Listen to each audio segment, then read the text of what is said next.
Jadi dengan berpuasa yang rutin 30 hari penuh ternyata justru meningkatkan imunitas dan kekebalan tubuh kita.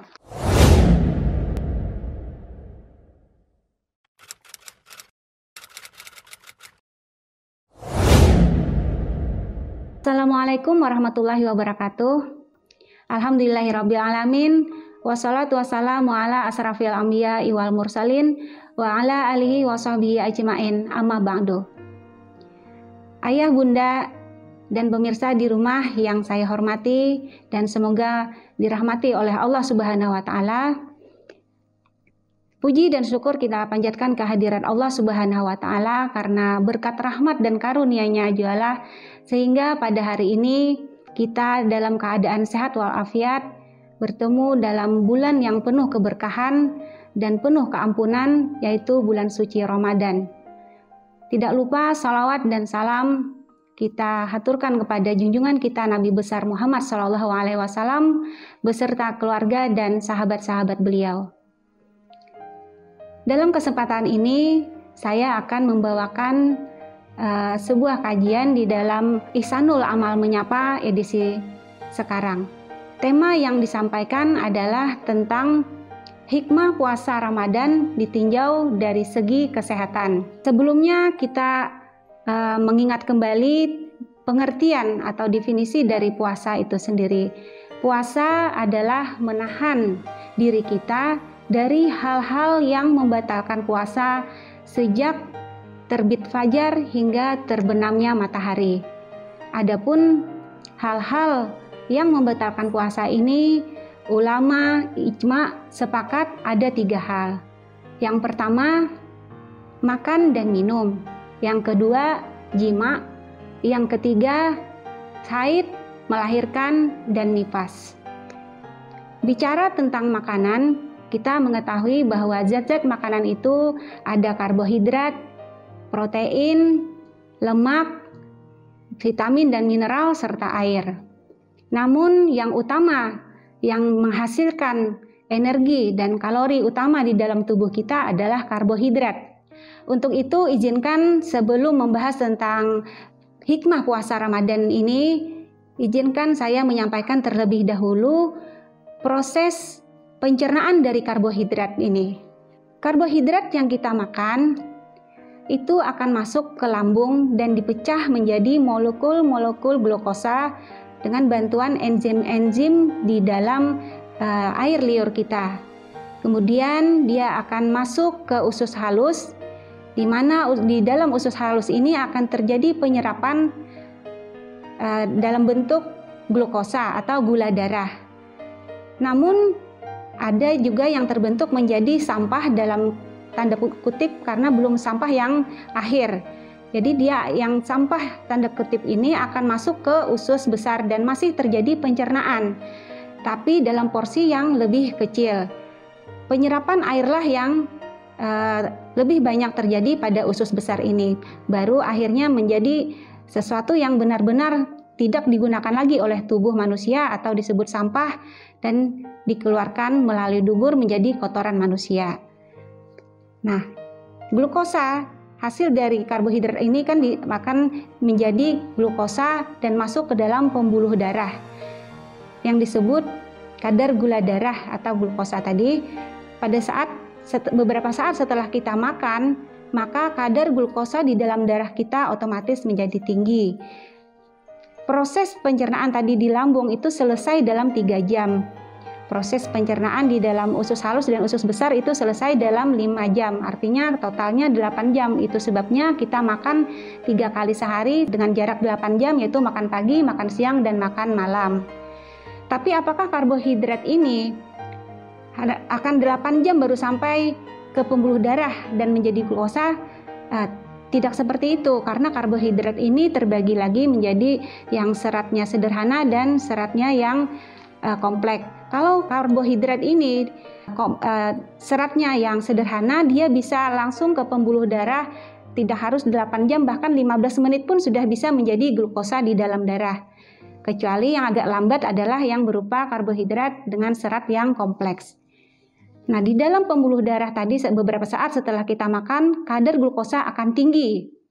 tingginya kadar glukosa atau kadar gula darah ini di dalam darah akan merangsang organ pankreas menghasilkan insulin. Insulin ini adalah hormon yang akan membuat sel-sel di dalam tubuh kita dapat dimasuki oleh gula darah atau glukosa ini. Tanpa insulin, glukosa ini tidak bisa masuk ke dalam sel. Nah, kita perbesar sel ini seperti ini. Jadi di dalam sel ini setelah glukosa itu masuk ke dalam sel dengan bantuan insulin tadi, dia akan bereaksi dengan oksigen menghasilkan adenosin trifosfat atau disingkat ATP, di mana ini merupakan produk energi. Sehingga produk energi ini dapat membuat sel-sel di seluruh tubuh manusia dapat melaksanakan aktivitasnya sesuai fungsinya masing-masing. Misalnya sel itu berada di sel pencernaan, maka fungsi sel itu membantu proses pencernaan. Jika sel itu berada di sistem pernapasan, maka sel itu berfungsi untuk melaksanakan sistem pernapasan. Nah, pada saat kita memakan karbo yang berlebihan, maka hasil yang dihasilkan pun juga akan banyak, akan berlebihan. Kelebihan ini yang tidak kita gunakan menjadi energi untuk aktivitas kita, itu kelebihannya akan disimpan ke dalam otot, ke dalam sel lemak, dan ke dalam hati dalam bentuk yang disebut glikogen atau energi cadangan. Apabila misalnya pada suatu saat kita kekurangan karbohidrat karena mungkin kita terlalu sibuk, jam makan kita terlambat, atau kita berpuasa sehingga terjadi kekurangan adenosin trifosfat ini, maka glikogen yang disimpan ini tadi diambil, dipecah kembali menjadi glukosa sehingga muncul lagi siklus yang tak seperti awal tadi. Glukosa masuk ke sel dengan bantuan insulin, berreaksi lagi dengan oksigen dan menghasilkan ATP. Nah, terjadilah siklus ini apabila kita kekurangan karbohidrat. Sebaliknya, apabila kita kelebihan karbohidrat, maka tadi disimpan dalam bentuk glikogen, kemudian berlebih-lebih lagi, terlalu banyak, maka akan di hati akan menghasilkan yang namanya trigliserid atau lemak cadangan, jadi dibentuk menjadi lemak cadangan. Cuma trigliserid ini pada kadar sampai 200 itu masih dianggap masih normal. Apabila di atas dari 200 mg per dl baru dikatakan hipertrigliseridemia. Nah, kadar trigliserid yang tinggi di dalam darah atau melebihi dari 200 mg per dl inilah yang nantinya akan menjadikan risiko penyakit jantung, penyakit stroke, penyakit kencing manis, dan penyakit arteri. Nah, kita lihat siklus ini atau proses pencernaan karbo ini baru karbohidrat satu dari zat makanan tadi, belum lagi proses pencernaan protein, belum lagi pencernaan lemak, pencernaan mineral, dan bahkan misalnya kita mempunyai obat yang rutin diminum, pencernaan obat, nanti kemana larinya dia ke organ, metabolismenya di organ mana, kemudian dibuang ke organ mana, itu terjadi terus menerus. Apalagi kalau kita makan bukan 3 kali sehari, di antaranya kita ada makan snack, bahkan ada yang makan terus menerus, cemilan, makan terus. Artinya sel-sel kita bekerja terus, tidak ada henti-hentinya, dan ini terjadi setiap menit, setiap detik, setiap jam, setiap hari, bahkan setiap bulan. Kalau Bapak, Ibu, Ayah, Bunda, dan pemirsa di rumah misalnya memiliki motor atau mobil, misalnya digunakan selama 3 hari berturut-turut, kira-kira apa yang terjadi pada mobil dan kendaraan Ayah Bunda? Mesinnya panas, bahkan bisa rusak. Nah, sel yang ada di tubuh kita juga seperti itu. Dia menjalankan fungsi yang luar biasa di dalam tubuh kita. Terus menerus, tidak ada istirahatnya. Karena itu, Allah memerintahkan kepada umat Islam untuk berpuasa, memberi kesempatan 1 bulan dalam 12 bulan di dalam 1 tahun itu untuk sel-sel kita bukan hanya untuk beristirahat, Karena kalau beristirahat kan bisa saja fase setelah 8 jam setelah makan malam kan itu di bagian waktu sekitar subuh, berarti itu sel kita istirahat. Nah, puasa Ramadan, puasa selama 30 hari ini itu bukan hanya untuk istirahat tapi juga untuk memperbaiki diri sel itu dari kerusakan-kerusakannya. Nah, karena itulah kita umat Islam diperintahkan untuk puasa 1 bulan lamanya dari 12 bulan yang ada di dalam 1 tahun. Nah, apa buktinya bahwa istirahat itu perlu? Yang pertama itu dibuktikan oleh Profesor Yoshinori Ohsumi. Kalau dari namanya ini beliau ini berarti dari Jepang ya, orang Jepang. Nah, beliau ini menemukan hubungan antara puasa dengan suatu proses yang beliau namakan dengan autophagy. Ini adalah istilah dalam bahasa Yunani yang artinya memakan diri sendiri. Nah, jadi dia menemukan hubungan antara orang yang puasa dengan proses autophagy ini. Autophagy adalah proses kemampuan dari sel-sel itu memakan bagian sel-selnya sendiri. Jadi di dalam sel itu kan ada bagian-bagiannya. Ada bagian yang rusak ini dimakan, dibersihkan oleh proses yang namanya autophagy. Nah, dari autophagy ini itu sel akan mengisolasi bagian-bagian diri dari sel itu, mana sel yang rusak, mana sel yang mati, mana sel yang diperbaiki tapi tidak baik-baik, artinya tidak bisa regenerasi, kemudian mana yang terinfeksi. Infeksi itu adalah masuknya mikroorganisme patogen yang membuat rusaknya suatu sel atau sel menjadi berpenyakit, baik itu bisa dari virus, dari kuman, dari mikroorganisme lain yang patogen. Nah, kemudian beliau juga menemukan bahwa proses autophagy ini ternyata berkontribusi dalam perkembangan janin. Artinya, orang hamil tetap bisa berpuasa karena justru baik untuk perkembangan janin. Nah, selama ini mungkin ada orang-orang tertentu yang menjadikan hamil sebagai alasan untuk tidak puasa. Padahal dari penelitian yang dilakukan oleh Profesor Yoshinori Ohsumi ini mengatakan bahwa ternyata justru bagus untuk ibu hamil. Kecuali mungkin dalam trimester ketiga kehamilan di mana janin itu sudah sangat lebih banyak memerlukan kalori dari ibunya, tapi misalnya tidak cukup karena ibunya kurang makan, maka ada orang-orang tertentu, ibu hamil tertentu yang kalau ibunya kelaparan, kekurangan glukosa, janinnya itu lebih bergerak aktif dan bahkan terjadi kontraksi yang mengkhawatirkan terjadinya keguguran sebelum waktunya, melahirkan sebelum waktunya. Nah, dalam keadaan inilah yang dibolehkan untuk membatalkan puasa karena akan mudarat. Tapi sepanjang ibu hamil itu meskipun sudah trimester ketiga, tapi setelah saat dia puasa dia tidak merasakan komplikasi apa-apa, dia baik-baik saja, maka silakan puasa. Malah itu lebih bagus untuk perkembangan janinnya. Kemudian dia juga menemukan bahwa dari proses autophagy ini ternyata juga mengurangi dampak negatif dari proses penuaan sel-sel.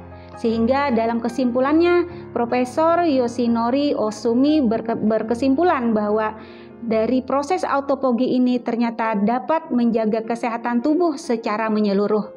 Dan dari penelitiannya ini, penemuannya ini, beliau mendapatkan hadiah Nobel dalam bidang fisiologi dan kedokteran pada tanggal 3 November 2016, artinya hampir 5 tahun yang lalu. Padahal kita diperintahkan untuk berpuasa ini sudah lama oleh Allah, sudah berabad-abad yang lalu. Nah, kemudian bukti yang kedua adalah dari Dr. Ehret, ilmuwan dari bidang kejiwaan. Dia mengatakan bahwa beberapa hari puasa akan memberikan dampak pada kesehatan fisik dan mental. Seseorang harus menjalani puasa lebih dari 21 hari. Nah, dia menemukan bahwa dengan puasa itu ternyata sel-sel otak mempunyai fungsi membersihkan dan menyehatkan dengan bantuan sel neuroglial. Jadi agak sedikit berbeda dengan teori yang penemuan dari Profesor Yoshinori Ohsumi tadi, bahwa kalau Profesor yang pertama tadi mengatakan bahwa di dalam sel ada proses yang memakan dirinya sendiri, sedangkan yang Dr. Ehret ini justru sel yang lain yang memakan sel ini karena rusak. Sedikit berbeda. Nah, jadi profesor yang pertama atau Yoshinori Ohsumi ini membuktikan bahwa puasa itu menyehatkan secara fisik. Sedangkan Dr. Ehret ini membuktikan bahwa karena yang ditelitinya adalah sel-sel saraf atau neuron, maka ini membuktikan bahwa puasa juga ternyata menyehatkan secara mental. Nah, pendapat atau teori dari Dr. Ehret ini kemudian juga dibuktikan oleh peneliti lain, yaitu guru besar ilmu kejiwaan dari Moskow, yaitu Nikolayev. Beliau meneliti dengan beberapa penderita penyakit jiwa yang beliau puasakan selama 30 hari. Nah, dari penelitian itu ternyata ada yang sembuh dan ada juga yang membaik. Cuma kelainan jiwa yang seperti apa ini adalah variabel tertentu dan mungkin itu ada di dalam tesis beliau. Dan saya tidak rinci menjelaskannya di sini. Jadi mungkin tidak semua penyakit jiwa, namun penyakit jiwa tertentu. Jadi dengan berpuasa beliau membuktikan ternyata bisa membaik dan bahkan ada yang bisa sembuh. Dari dua hal ini menjawab mengapa kita disuruh oleh Allah berpuasa, karena begitu bermanfaat bagi kesehatan. Dalam referensi lainnya sebenarnya banyak lagi manfaat-manfaat dari berpuasa selama 30 hari ini. Pertama yaitu mengurangi kegemukan. Jadi kalau kita ingat kembali diagram tadi, kita lihat di sini kembali. Kalau kebanyakan karbohidrat sehingga nanti produksi ATP juga berlebihan, nah disimpan kan tadi di dalam otot. Apabila disimpan terus di dalam otot, akhirnya massa otot menjadi membesar. Massa lemak menjadi membesar, itulah yang mengakibatkan orangnya menjadi gemuk. Apabila karbohidrat konsumsinya ditahan dengan cara puasa tadi, ini akan otomatis mengendalikan kelebihan ini, sehingga kegemukan ini akan bisa dihindari atau dikurangi. Nah, kemudian yang kedua, hikmahnya adalah baik untuk kesehatan jantung dan pembuluh darah. Lemak jahat menurun, lemak baik meningkat. Nah, ini terjadinya di sini. Kita lihat tadi di diagram ini kan apabila sangat berlebihan maka sampai terbentuk lemak cadangan yang namanya trigliserid tadi, di mana trigliserid ini ternyata merupakan faktor risiko terjadinya penyakit-penyakit ini yang akan merusak jantung, pembuluh darah, dan otak. Kemudian fungsi atau manfaat yang ketiga adalah mencegah diabetes dan kelebihan nutrisi lainnya. Nah, kalau dari siklus ini di mana posisi terjadinya diabetes? Kita lihat di sini. Pada saat karbohidrat terlalu banyak kita konsumsi sehingga di dalam pembuluh darah itu kadar glukosanya sangat tinggi, meningkat. Lalu sel-sel insulin diproduksi sangat banyak sehingga dia membukakan pintu sel-sel ini menjadi tidak peka lagi. Kalau kita ibaratkan seperti ini, sel-sel ini adalah rumah, insulin ini adalah orang yang tukang ketuk pintu rumah kemudian memberitahu dan orang di dalam rumah dan akan membukakan pintu rumah apabila diizinkan. Jadi 1 detik diketuk, halo ibu, bapak ini ada tamu. Nanti 1 detik kemudian, halo bapak ini ada tamu lagi, bapak ada tamu lagi, ada tamu lagi, ada tamu lagi. Kira-kira orang yang di dalam rumah ini membuka nggak? Bersedia nggak membuka? Akhirnya tidak percaya lagi. Itulah yang dimaksud dengan kebal terhadap insulin, maka glukosa di dalam darah ini tidak bisa masuk karena tidak dapat izin tadi ke dalam sel, maka terjadilah kadar glukosa yang tinggi di luar sel dan berada di dalam pembuluh darah, yang itulah yang disebut dengan diabetes tipe 2. Kemudian hikmah berpuasa Ramadan yang selanjutnya adalah mencegah penyakit mental. Nah, ini mirip dengan bukti yang kedua tadi yang penemuan oleh Dr. Ehret. Kemudian penelitian lain mengatakan bahwa dengan puasa yang teratur ini akan menghindari penyakit Alzheimer. Penyakit Alzheimer itu adalah penyakit yang progresif yang mengakibatkan penghancuran memori dan fungsi mental lainnya, menurunkan daya ingat atau yang biasa kita sebut lali, ada istilah Banjar lali atau bahasa Indonesianya pikun. Namun kalau pikun ada batasan normalnya. Apabila yang lebih progresif merusak lebih parah lagi, nah ini yang disebut dengan penyakit Alzheimer. Jadi menurun kemampuan berpikirnya, berbicara, bahkan berubah perilakunya. Karena tadi sel-sel yang saraf yang rusak itu dimakan oleh neuroglial cell tadi, maka ini akan terjadi pembersihan pada otak. Kemudian pada penyakit Alzheimer ini pengendapan protein di dalam otak menurun akibat puasa. Ini dibuktikan oleh peneliti yang lain. Sehingga dengan puasa yang rutin atau puasa Ramadan itu juga dapat menghindari penyakit Alzheimer. Manfaat atau hikmah yang berikutnya atau yang kelima adalah psikologi kita menjadi lebih tenang. Kenapa? Karena di dalam puasa Ramadan ini kita bukan hanya disuruh untuk menahan lapar dan haus, untuk tidak makan dan minum, tetapi juga kita disuruh menahan emosi, harus lebih banyak sabar. Nah, dengan kita menahan emosi, maka adrenalin akan menurun. Adrenalin di dalam tubuh kita menurun dan ini akan mencegah pembentukan kolesterol serta membuat kontraksi empedu menjadi lebih baik. Sehingga mengurangi penyakit-penyakit pembuluh darah di jantung maupun di otak. Penyakit pembuluh darah di jantung itu misalnya jantung koroner, penyakit pembuluh darah di otak misalnya stroke. Selanjutnya, manfaat atau hikmah puasa Ramadan yang lain adalah pola pikir yang lebih tajam dan kreatif. Ini dibuktikan dari sebuah penelitian juga, di mana dengan berpuasa itu orang menjadi lebih tenang dan berpikirnya lebih tajam. Dalam kita keadaan puasa yang normal, karena berpuasa ada saatnya berbuka, ini kan bagus untuk kesehatan. Tapi di penelitian ini dia ingin mengetahui apa yang terjadi jika benar-benar lapar, sehingga dibiarkan berpuasa terus-menerus. Pada keadaan yang ekstrim ini muncul reaksi yang lebih jelas. Kalau kita puasa tadi yang biasa, pikiran yang lebih tajam ini seolah-olah tidak terlihat. Tapi pada saat dipuasakan secara ekstrim, dilaparkan secara ekstrim, maka ini reaksinya terlihat. Karena ini yang menjadi masalah bertahan hidup. Lapar itu kan masalah bertahan hidup. Coba kita misalnya dalam penelitian itu, 2 orang yang sama-sama tidak diberi makan di sebuah ruangan tertutup pada beberapa hari. Dalam 2 orang ini mungkin salah satunya ada yang lebih dulu meninggal. Yang masih hidup, dia akan berpikir kreatif. Dia akan menyusun mana yang lebih didahulukan, hukum kah atau bertahan hidup kah? Hukum memakan bangkai itu haram. Tetapi demi bertahan hidup, maka kalah hukum ini. Dia berpikir lebih sistematis, lebih kreatif. Akhirnya apa? Untuk bertahan hidup, orang yang masih hidup ini memakan bangkai dengan tujuan untuk bertahan hidup. Di situ kelihatan bahwa dengan kita kelaparan itu otak kita lebih berpikir tajam. Tapi pada saat kita puasa itu kelaparan yang normal, kita tidak terlihat.